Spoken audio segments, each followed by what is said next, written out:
This is Steve Zeltzer with WorkWeek, and WorkWeek is covering some of the candidates who are running to replace Gavin Newsom, what their issues are, concerns are, and why they see the importance of having a change in the governorship. So joining us this evening is Joel Ventresca. He's a candidate from San Francisco, who's running as a Democrat for governor, and also from Los Angeles is Dennis Richter, who is a member of the Socialist Workers Party and also a Walmart worker. Welcome both of you to WorkWeek. So we'll start with Joel. Joel, why are you running for governor? Because I don't like the track record of the Newsom administration. For 3 years, nearly 3 years, Newsom's been in power. And if you look at the number of crises that the state is facing, from pandemic to the schools, to the prisons, to crime, everything he is mismanaging. And that pulled me into the race because I'm the flip side of Gavin Newsom. Gavin Newsom is a corporate establishment insider Democrat who's incompetent and corrupt. And I'm the opposite. I'm a progressive anti-establishment outsider Democrat who is competent and incorruptible. I have 34 years of experience working in city government in San Francisco at the San Francisco International Airport and the City and County of San Francisco Aging Commission. And I had many different roles over that 34-year period, and I won awards for my management style. I'm also a former City and County of San Francisco Environmental Commissioner. And in terms of the 9 Democrats, I'm the only one that has government experience and is a former city commissioner. And the other Democrats are really don't have the experience to manage the state government. So that pulled me into the race. And Newsom really has a very bad record. Now he is framing everything that it's something about the Republicans that are making him look bad, but he won't defend his failed record. And that's what the problem is. And often we've only had 2 elections in 110 years for recalling a governor. And if the voters believe that the governor is incompetent and corrupt, there's a better chance he's not going to hold on to the office.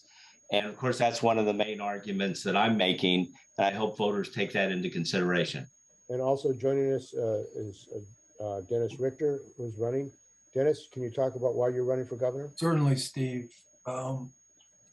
Well, first I should make it clear that I did not support this recall effort. I never signed a petition or asked anybody to do it. And I think I will not vote in the first round of this election to recall Newsom or not recall him. But I'm running a campaign based on a program that's aimed at unifying working people to fight on a course to replace fundamentally what I believe is a system that needs to be replaced. Capitalism in California, across the United States. So I'm running on a program that we don't need a better leader. No offense to Joe or anybody else. It's not about individuals. It's about the working class. This is a class divided society. All politics are class against class. There's a very small number of families that are ruling rich in this country. I work for one of them, the Walton family. And there are similar families in California and throughout the United States. The working class in its big majority, and we are the majority in this country, we need to fight for a workers' government, workers and farmers government. That means workers coming to power, majority in this country, with a revolutionary change. The third American Revolution is what I would call it. We had our first American Revolution, a second with the Civil War, and we need to complete it now with a third American Revolution of the majority. I think part of what I tell people, and I was out today, I said I was a novice at the Zoom because all through the pandemic, I've continued to go out and speak with working people in their neighborhoods, being respectful of them if they didn't want to speak, wearing a mask. but talking to them, knocking on their doors, and those that would talk with me were very grateful for the chance to talk. And I've raised with them, we need a labor party, a party of the millions of workers that can put forward a program, not to reform capitalism, but to replace it with a system that's morally sound. I believe that's the main reason to have a revolution. This is an immoral ruling class that rules in this country, and this system that perpetuates these kind of dog eat dog feelings that workers face every day needs to be replaced. So I run and I tell people when I go door to door, don't just vote for me. Vote for me if you want to put forward a class alternative. Vote for me if you're for a program, not simply to replace Governor Newsom or anybody else. Now, one of the issues that people are angry about in California is corruption. You've had the virtual collapse of the EDD, unemployment office, $9 billion apparently went missing. A lot of workers have been not able to get their unemployment because of the crash in the system. You have the Department of Motor Vehicles, which have not been able to do appointments and have had problems with people waiting to get their licenses. You have a pandemic in which there are less Cal OSHA safety inspectors now than before the pandemic. There are less than 200 in California, a state with 18 million workers. Joel, what do you see as the issue of corruption? And do you think, where do you stand in relationship to the corruption crisis in California and responsibility of Newsom for it? And what would you do differently? It's very important that your listeners realize that Gavin Newsom came out of a corrupt machine in San Francisco. He's a protege of Willie Brown. He started out in politics by being appointed to the Board of Supervisors about 24 years ago. And this is another tension between him and me, is that I've been fighting this corrupt machine for 25 years. And Newsom came out of the corrupt machine and he took all of those backward ideas into the governor's office. And but let me give you an example. Newsom has all these small businesses that were set up years ago by Gordon Getty, who was an heir of the Gordon Getty oil fortune. And the startup money on the businesses came from Gordon Getty, who's from San Francisco. And then this made Gavin Newsom a multimillionaire. Well, he took $3 million in federal bailout during the pandemic for his small businesses so he could get richer and richer. And all these other people who are Californians, when they tried to get their unemployment, they were hit by a bureaucracy and they didn't get it. Any given time, 250,000 Californians couldn't get the unemployment benefits that they were entitled to. And then on top of that, there were other small businesses that went through the process to get federal bailout money. And of course, they ended up short because the whole system is rigged against small businesses. So if you were an unemployed worker in California, or you were running a small business in California, you can't get the help that you told you were going to get. But Gavin Newsom, he's been milking the whole system his whole life, which turned him into a multi-millionaire. Now, one of the key things, the big overview picture, is that Gavin Newsom represents a rigged economic and political system that has one clear objective, and that is to make the super rich richer, and the rest of us are pushed down the economic ladder. This has been part of his whole career from the beginning. And secondly, since the pandemic hit and since Newsom was sworn in as governor, the economic condition for women and people of color have gotten worse, which is, I believe, is unforgivable. So we need to shift from a corporate Democrat to a progressive Democrat. There is super majorities of the Democrats in the legislature. I would work with them to push the legislature to the left. I am part of a progressive agenda 25 parts to it. It's very progressive, maybe one of the most progressive agendas ever proposed by a candidate for governor in California. I urge people to go to my website, joelventresca.com. You can look at the platform. If you support those ideas, I hope you'll support me. And then also in the official voter information guide, I put in a substantive statement on page 17 that went out to the 22 million registered voters throughout the state. I hope that your listeners will go to look to that as well. And of course, people can email me, phone me, go to my website. I'm accessible. I'd be happy to answer questions. And Dennis? Steve, unlike what many people think about socialists, I'm not a socialist in the Democratic Party. I believe in the smallest government possible. I believe the administration of capitalism under capital through the Democratic and Republican parties has built a tremendous bureaucracy in the state of California, federally, locally, that often stand in the way of working people getting the things they need, taking control of their lives. As I said, I don't believe that electing me would make any difference, except people say, ask me, what would you do if you were elected? I say, I will not change at all what I'm doing. I would use the office to help mobilize working people, which I believe is the only way to solve if it's a crisis of corruption, it's a moral crisis.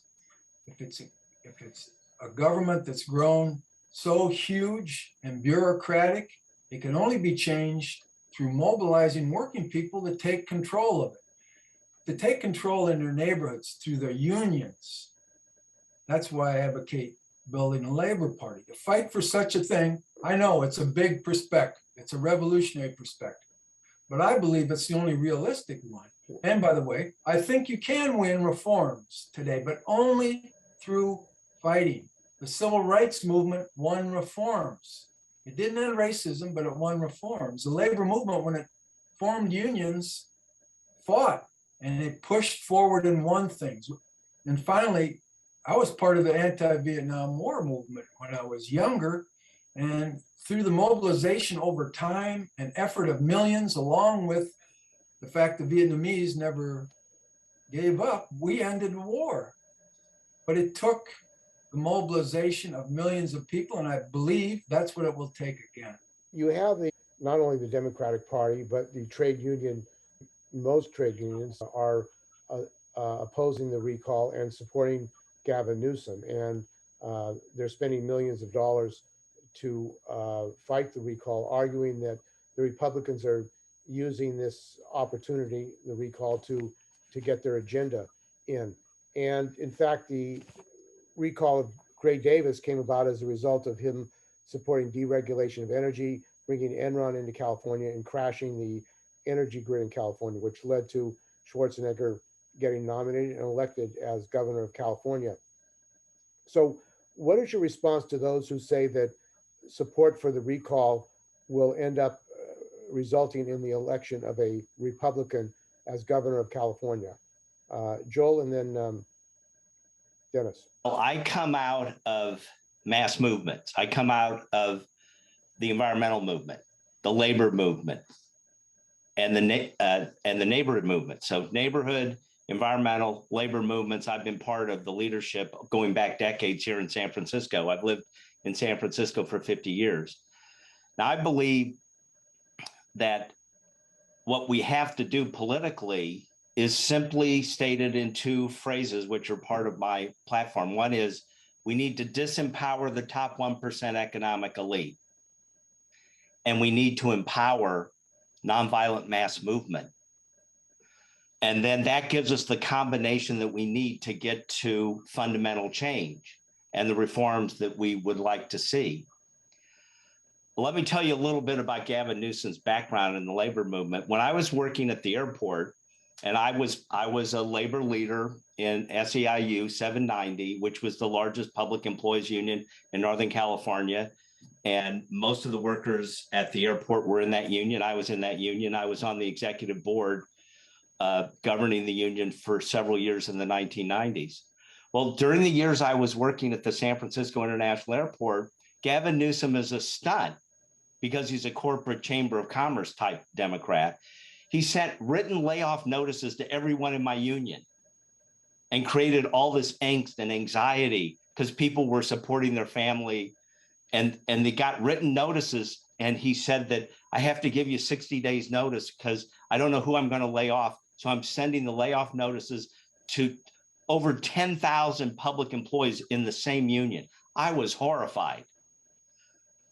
Very interesting. Okay, now I can understand that labor unions want to support Gavin Newsom, but we really need to understand where Gavin Newsom's coming from. Last year, Gavin Newsom was the front person for big landlords to kill rent control at the county and city level. It was a statewide ballot measure. And so he killed it. And if we had rent control, we could stabilize rents and maybe reduce rents. Well, Gavin Newsom stood with the big landlords. Another example, when he was elected governor in 2018, he promised to support single payer. And in the last nearly 3 years, he's done nothing for single payer healthcare. And what's upsetting about both these stories is that the real estate industry and the industry, well, what was I saying? The real estate industry and the single payer, the healthcare industry, they're giving millions of dollars to Newsom, and the millions of dollars are coming in. And if you think you're going to get single payer out of Gavin Newsom or rent control, you're not. He's a corporate Democrat. He's raised $72.2 million from special interests who all want to get their way. But when special interests get their way, working class people, the bottom 99%, the people that are struggling, we lose ground. We move down the economic ladder. So I want to have a rebirth of the labor movement. And if I did become governor, I would change all these laws, regulation, and policies to make it easy to form a union. And I also support cooperatives where the owners own the business and split the profits. So I think we need economic democracy. Part of that involves cooperatives, where the workers own the businesses. And also we expand the labor movement so everyone can join a union and get the power they need with the leverage they need to get changes. Okay, thank you, Joel. And I think that Reed Hastings, who is one of the billionaires who are supporting Gavin Newsom in his ads, is also a big supporter of charters, the California Charter School Association, and also he was a backer of Prop 39, which pushes co-location of schools and privatization charters in the school districts. And he's apparently wants to keep Gavin Newsom in. Dennis, what's your views on this issue? I've spent I've worked all my life, starting in my early 20s. I've been members of the rail union, Food and Commercial Workers Unite Here. I've never been an elected official. I've never tried to be an elected official. I've always fought with my coworkers for pay and for working conditions, for more control over working conditions and safety. I believe that's transforming, that's what will transform the labor movement. Now, I've lived through the strategy of the labor officialdom to tie itself to the Democratic Party, to not take action independently.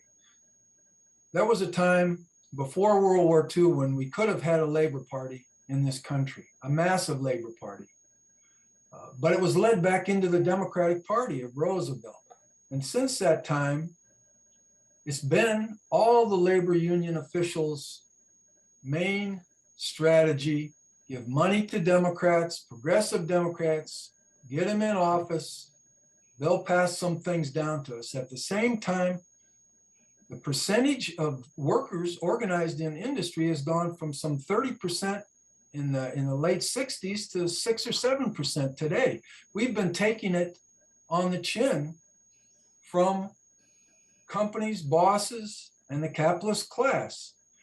And that's not, our work days have been made longer. Work has been intensified. We're getting more productive. Our wages have not been compensated to keep up with inflation. All of these things have happened.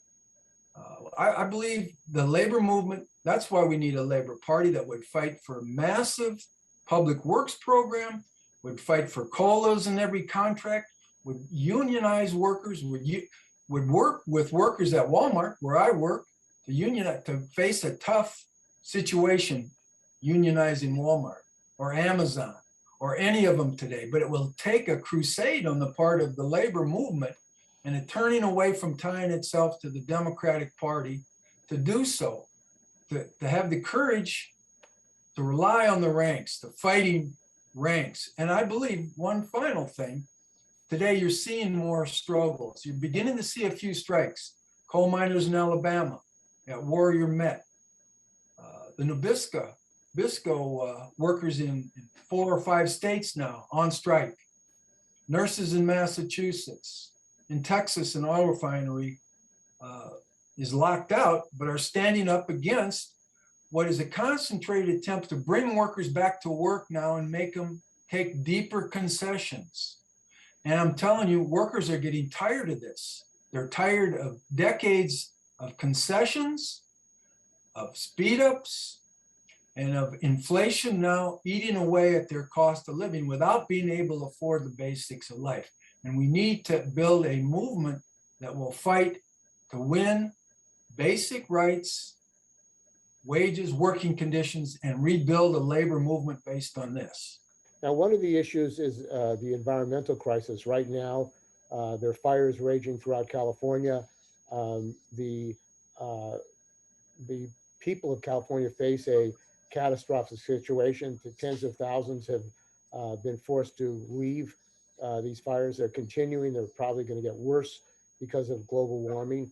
And also you have an environmental crisis. And one area is in San Francisco with the Hunters Point Shipyard and Treasure Island, which are both radioactive contaminated dump sites. They used to be military bases. And Governor Newsom and Kamala Harris and London Breed, the mayor of San Francisco, and Dianne Feinstein, Nancy Pelosi, have all been involved in pushing for the development of condos on Treasure Island and Hunters Point, even though there's still contaminated. $1 billion was spent to mediate, to decontaminate, but there was fraud involved and they haven't been decontaminated.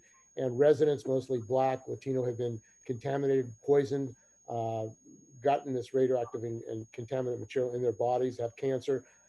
Joel, what do you think should be done to protect the communities, the people of California and workers, since there seems to be no protection with Cal OSHA and health and safety on the job, even in the midst of this pandemic? Well, I support worker safety, and I want more inspectors, and I want people to be protected when they're whistleblowers. So working conditions and the safety of the work environment is protected, of course. And on the issue that you raised, that here in San Francisco, Treasure Island and Hunters Point are radioactively contaminated, and decades have gone by, and the political establishment here in San Francisco has tried to bring in market rate housing and development, but both sites, Treasure Island and Hunters Point, are contaminated. And as you mentioned, we found out several years ago that the results on cleaning the site, where you mentioned $1 billion was spent, we tried to clean the site, and then the prime and the subcontractor were fraudulently generating data that was hogwash. And so if you go to Hunters Point today, and I did just a few days ago to tape a commercial I was working on, it's a ghost town from World War II. It's heavily contaminated by the Navy. The buildings are still there. And they have all these signs saying, don't dig below the surface. Well, guess why? Because it's contaminated. So, but the corporate interests that are tied to the political machine in San Francisco, they're trying to get all this development at these locations, but they won't go through the difficult work to clean the sites. And then these sites are also victimizing people of color who are living in or around these closed military bases that are environmental disaster zones. One's Superfund site, and then we found out from the San Francisco Chronicle in the last year, Treasure Island should have been a Superfund site, but during Willie Brown's administration, there was some kind of switcheroo, and it did not get the formal designation Treasure Island as a Superfund site. Big scandal there. We need to have public hearings on that and dig into that. But the corrupt machine in San Francisco is like an octopus. It has arms in all directions, and it's tied to threats and political patronage and rigging contracts and criminal prosecution for bribery and money laundering. I mean, it's the whole package, and it's been going on for 25 years.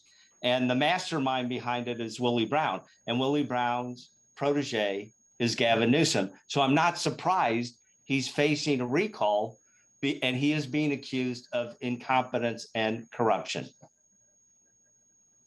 And Dennis, what is your view about the environmental crisis, health and safety, and communities, particularly near toxic dump sites in California? I have a couple things to say on that. One is I've been involved for a number of years in support of the communities around the Vernon Exide plant that was closed some years ago. Toxic lead plant, battery busting open, lead processing that contaminated the ground in a whole number of working class communities around Vernon, from East LA across just through the fact that this company was allowed to keep operating under Democratic administrations through variances when they couldn't even pass OSHA guidelines. They got variance after variance. And it was only through pressure by the communities that it was shut down. And now I'll tell you, there's a massive cleanup that's not being done. That means that working class kids raised in these communities are raised in dirt that's contaminated by lead. That remains the case as we're speaking here today. Let me say one other thing too about the fires. I call for PG&E, Southern California Gas, to be nationalized under workers' control. If there were massive public works, these power lines could be placed underground.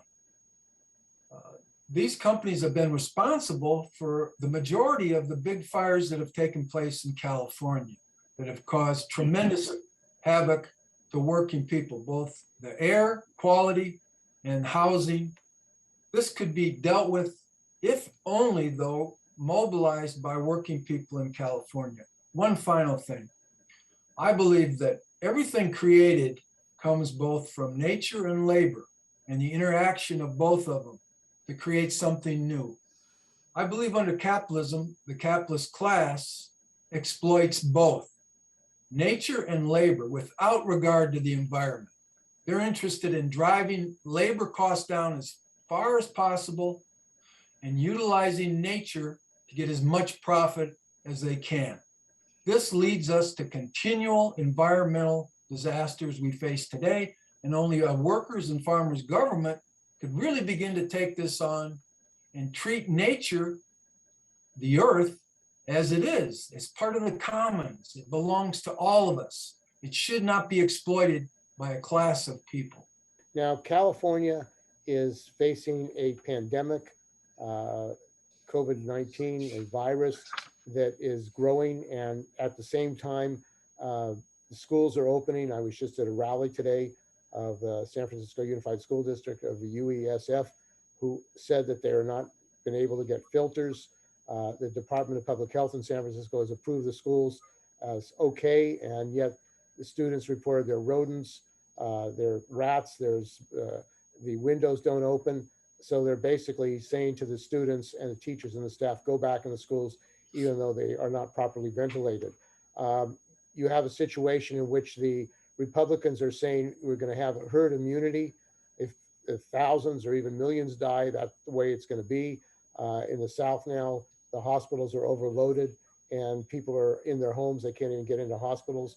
The Democrats are saying the solution is to take more vaccines. The drug companies are actually funding their own studies, saying that we need more drugs, more vaccines. And none of them, either the Democrats or Republicans, say we should have a zero COVID policy and do shut down until we get this virus under control. What are your solutions as governor, and what should the government do in relationship to this pandemic in California, nationally and internationally for that matter? Joel? I support masks and vaccinations as mandates, restrictions, and guidelines as needed. But the filter, as needed, is the key word. The filter has to be, we have to look at indisputable facts, evidence, and science related to the pandemic. We're about a year and a half into it, and we're in the fourth wave. We just went over 65,000 deaths in California. More people have died of COVID in California than any of the other 49 states. Now, when I was at the San Francisco International Airport, I was a safety security risk expert. And I understand that you look at benefits, risks, and consequences when you make decisions. Now, when you change law, regulation, and policy related to the pandemic, you not only have to listen to the science and the stakeholders, but you have to be very honest with the public where we are and where we're going. Your strategy has to be to keep as many people as safe as possible before we get to the other side of the pandemic. Now, my approach as a new governor would be to keep the economy open, keep the schools open with aggressive safety precautions to make sure additional resources are brought in so workers and students can be in a safe environment as best we can create it. And we have to keep measuring the data and seeing what's happening. And if we can fine tune it, great. Now, I see labor unions and their worker safety committees as partners in how we make the schools safe. And so I would have them part of the new administration. And I'm all for making schools as safe as possible. If we need to put in additional resources, we need to do that. And the same thing with the economy. We have to people have to work part-time or full-time to pay their rent and their mortgage. And for a year and a half, a lot of people are struggling with the fear of losing their home by foreclosure by the banks again, or not being able to pay the rent, and they're looking at eviction. So what we have to do is let people make a living as safely as possible. We need to make sure that children go to school in as safe environment as possible. And we follow all the science, we adjust it, we modify it. But again, the strategy has to be, how do we keep people at work, people in school as safe as possible, and then do whatever is necessary to increase the sense that people are safe. But I can understand that, let me give you an example. The public health departments in the 58 counties of California, they asked Gavin Newsom for years for $200 million extra each year so they could do contact tracing and testing, so we could get data and figure out how to save lives. Newsom refused to give them the money. Let me repeat that. He didn't give them the money. And so we dropped the ball on contact tracing and testing, and therefore we didn't have the data set that we needed to modify our pandemic policies. So, but at the same time, he's giving no bid contracts to his friends in the healthcare industry and appointing his healthcare friend industry to state boards. So he's all about, I call Gavin Newsom a corporate interest bagman. And that's where he got the 72 million. He's struggling to stay in power for another 5 years. He's not going to improve our public health system. He's not going to get single payer, and we're going to lose ground. Okay, thank you, Joel. And Dennis? For vaccinations, I've been vaccinated myself. I've worked with my coworkers at work to encourage them and explain that this is the only way that this pandemic can be brought under control.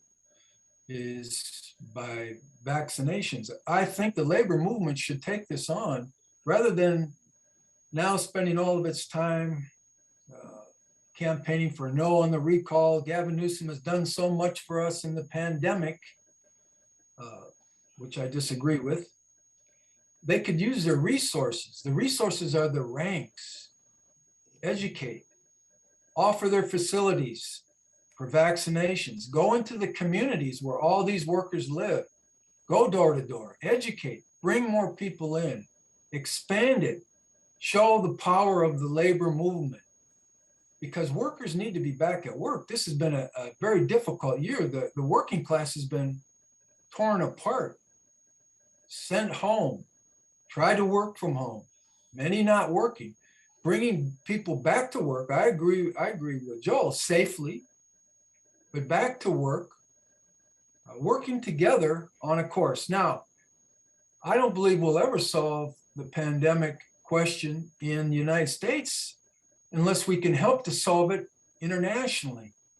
Why? Because of how capitalism operates and these pharmaceutical companies operate, all these vaccines are commodities. And they're not produced and made available in the millions and billions of doses necessary in the world to stop the current COVID-19 and to stop it from becoming another variant. India, you go over the countries who don't have the vaccine in the numbers that they need immediately. I would be for mobilizing the labor movement and working people to fight to make these vaccines, make these pharmaceutical companies, if it means nationalizing these vaccines and producing them widely and getting them to the world. Working people of the world are dying because they're not getting the vaccines. So that's what I think. I think a lot can be done. I think a lot, but I'm against the lockdowns. I'm against mandatory orders from the government against working people. Don't treat working people like animals that need either a carrot to be led or a stick to be moved. Go to them and explain to them how building solidarity through vaccinating people, through taking care of people who are the most vulnerable, is the way the labor movement can rebuild itself. And I believe you can win working people to that outlook. The question of the rise of the right, Trump, the insurrection, attempted coup to stop the certification of the election, and the rise of fascist right-wing elements. What do you see as a response to that? How can working people in the labor movement stop the rise of fascism in the United States? Joel? We're in a deep blue state. The Democrats control the governor's office. The Democrats have supermajority in the two chambers of the legislature. We're on the West Coast. When I came to San Francisco 50 years ago to go to college, 1971, there were many indicators that showed that California was #1 in education, in health, in environmental issues. And of course, we've dropped down considerably in those categories now. So I see the best way to address right-wing thinking is to have a place, California, that moves towards a progressive future where we're improving everything across the board. For example, one of my key campaign issues is I want to enact high quality education and healthcare, cradle to grave, for all the residents of the state. And it would be funded from 3 sources. One is if you're making over $50,000 a year in California and you're in your normal routine of doing 20, 40 years of work, you'll have a payroll deduction that helps pay for it. That's 1/3. Another 1/3 would be paid for by putting together the federal, state, and local dollars that we spend on education, healthcare right now. That would pay for 1/3. And then the last third is, if I become the next governor, I will increase taxes on wealthy individuals and wealthy corporations, and they'll pay for 1/3. And then the users of the service, I get rid of this nonsense about insurance. the insurance industry is taking 20 cents on the dollar to move around a bunch of paper. What I'm concerned about is people need education services and healthcare services. The direct services is what people need. They don't need insurance.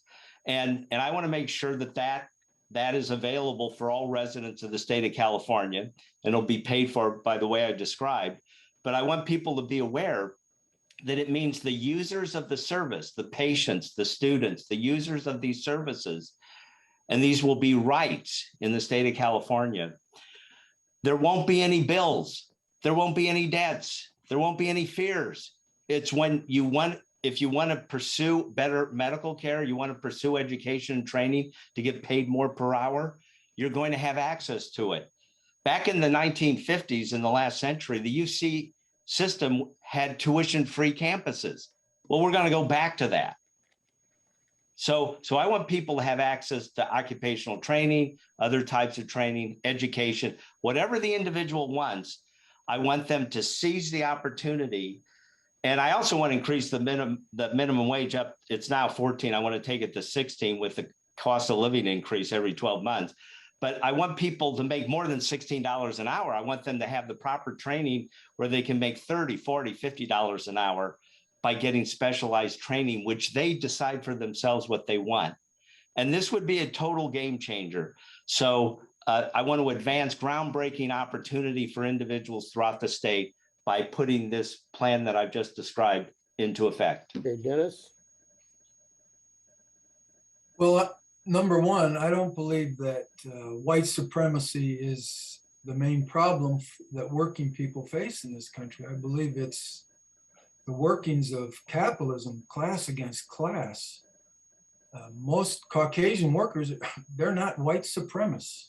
Across this country, the Socialist Workers' Party works in states all across this country. I was born and raised in Minnesota. I think there's less racism today than there was 30 or 40 years ago because of the civil rights movement. Because Oh, I wasn't talking about racism. I was talking about fascism. okay, let me talk about fascist movement. Yeah. All right. Yeah. I don't also believe that the use of the term fascism applies today. Fascism is what the capitalist governments in the past, the rulers have turned to when there's no other way in which to rule. That's what we saw in Germany when the crisis was so deep that the workers' movement had to be destroyed in order to allow a fascist regime to control, to destroy all democracy and to control and become the government itself. Fascism then, how was fascism, the rise of it fought in the 1930s when the CIO was being built, when the labor movement was in its ascendancy? Well, the Teamsters in Minneapolis had a very good example. They formed what was called Workers' Defense Guards, made up of working people practicing not violence, but self-defense to defend themselves and other working people. These are broad committees against the rise and violence by fascist type thugs. This will have to be done again. I don't believe we face fascism now, but I do believe as the crisis in this capitalist system continues to deepen in the years ahead, we will face a question of a fascist threat. Workers will either take power in this country or fascism will reign. The rulers will turn to fascism when they no longer think electoral politics works, when they have to turn to thugs in the street. And by the way, I think these fascist troops will come from both left and right. We've seen it already today. It comes from people who feel violence, who feel threats of violence, whether it's Antifa type violence or Proud Boys type violence, who feel that this is a road to politics. These are the possible troops for the future. But building a strong labor movement, having a labor party that fights in the interests of all working people and then also defends itself, organizes itself to defend itself through workers' defense guards that involve many, many young people today, is the road towards how fascism will be defeated and the labor movement rebuilt. As I said, we will need to take power in this country to stop fascism in the end. Okay. Today is August the 31st, the day that the United States was supposed to be out of Afghanistan. The troops, the military did pull out, but they say they're going to be going over the horizon, which means continuing to use drones, bombs in Afghanistan, and they may be working with the Taliban against this ISIS-K group. The question of war and U.S. military intervention around the world and military bases and U.S. troops, what position do you have on U.S. bases around the world? And also, should there be U.S. troops around the world? Joel? Well, I want to close all the foreign U.S. military bases as soon as possible and bring all the troops home. I've felt that for decades. I believe the era of our empire bombing, invading, and occupying other countries has come to an end. We need to slam the door shut on that. We're not going to invade, occupy, and bomb other countries. Also, and this has been true my whole life, it's sad for me to say, half of what we send to the federal government every year goes, half of it, to the Defense Department and all of the branches of the tree of the Defense Department, the intelligence agencies, the wars abroad, the foreign military bases, or the military bases that the U.S. maintains abroad. It's time that we close down an empire that's based on war, and then we'll have more money to pay teachers. We'll have more money to take low-performing public schools and turn them into high-performing public schools, so those students have a better shot at a better life in the future. We have our priorities messed up. And by the way, the founders of America never wanted us to have a standing army. They never wanted us to engage with affairs with other countries unless absolutely necessary. And of course, at the time, they were thinking the British might try to come back and, grab a piece of their empire, which they did at one time. But the U.S. is not about empire. The U.S. is set up on a set of principles that we're all equal.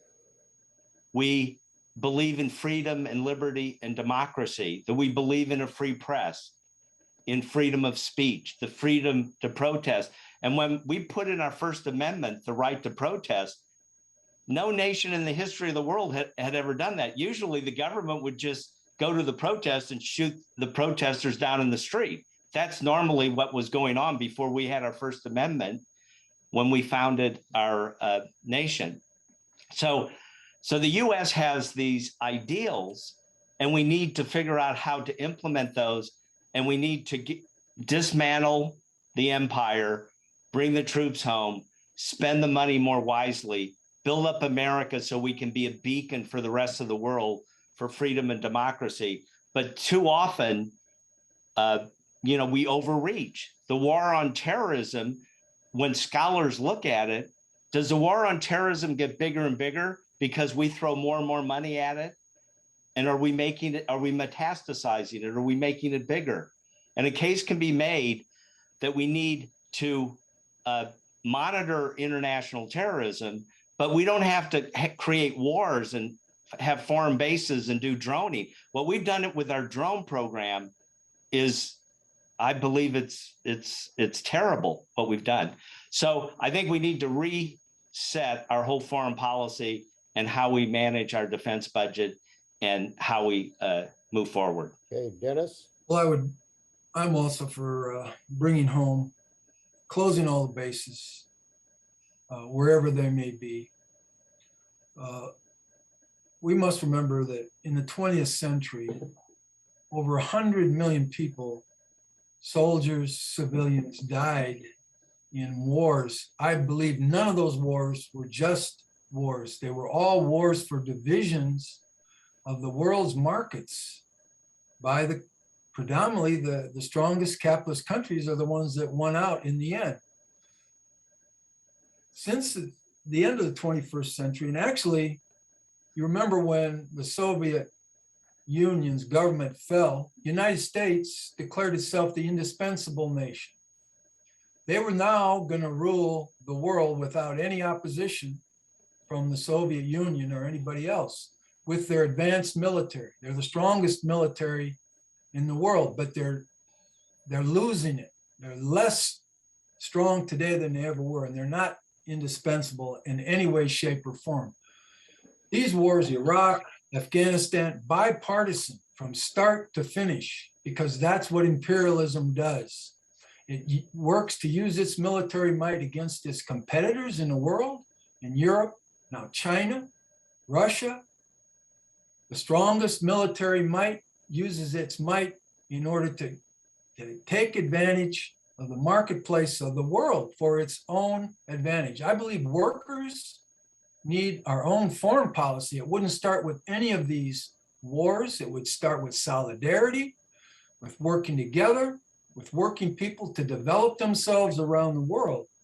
That's what the goal of having a workers and farmers government in the US would be. Now, I'll say to Joel, the Constitution, the amendments had that promise, had the promise of a different kind of society. It hasn't been fulfilled.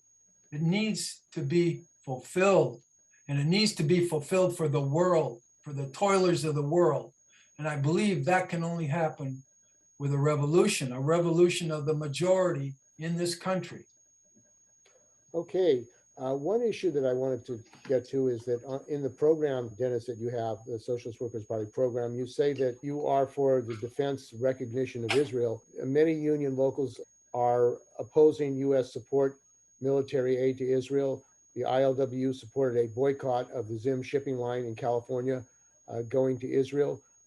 What's your position on the state of Israel and its discrimination against Arabs and Palestinians? I'm for the unconditional recognition of the state of Israel. I believe that it serves today, given the rise in anti-Semitism in the world and Jew hatred, as a last refuge for Jews in the world today. That didn't always have to be. There were possibilities following World War I and II that the labor movement could have led and been a part of deep-going revolutions in the world, which would have changed the situation faced by Jews in the world today. But that wasn't the case. So I'm speaking to the reality of the world today. So I'm for the unconditional recognition of the state of Israel, and also for the development of a Palestinian state. Are you for Muslim state? Do you support Muslim states? A continuous Palestinian state. I mean, do you support Muslim states? I don't support any capitalist state.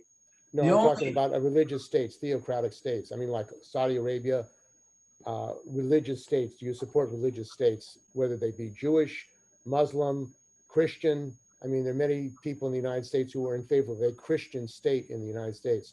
Do you support religious states? In the United States, I don't know. But why would you support them some other place? 8 million Jews were killed as a result of the rise of fascism and the need for them to find a refuge in the world following World War II.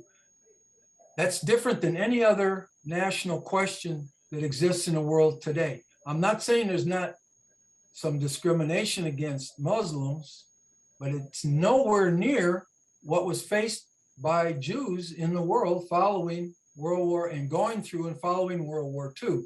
That's why the state of Israel will defend itself. That's why any call from the river to the sea is against is an anti-Semitic call for the destruction of the state of Israel, and I'm opposed to it. I think it's the only way forward in this world, in the Middle East, is for recognition of Israel and for the development of a Palestinian state. I think a secular state is a solution for equality for all workers, regardless of their religion, their nationality. Do you think we could, both Joel and I could just mention how to get a hold of us? Sure. At the end of this? Yeah, okay. No problem.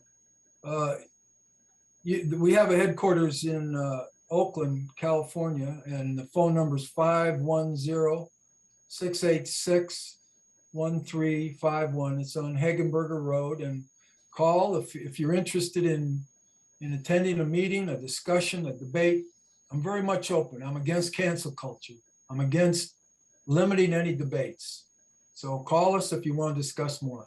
My website, joelventresca.com, and you'll find a lot of information about my background. Look at my platform if you like what you see. I hope on question 2, you'll vote for me to be the next governor of California. Okay, well, thank you very much for joining us on Work Week. Thank you both. Thank you, Steve. Okay, Thanks, Steve. very good. Take care. We've had an extensive discussion. I want to thank both you and Joel for joining us on Work Week, talking about the issues facing working people and what working people should do in this recall election in California. So thanks for joining us on Work Week on the governor's recall and where you stand on your program while you're running for office in California. Thanks for joining us on Work Week.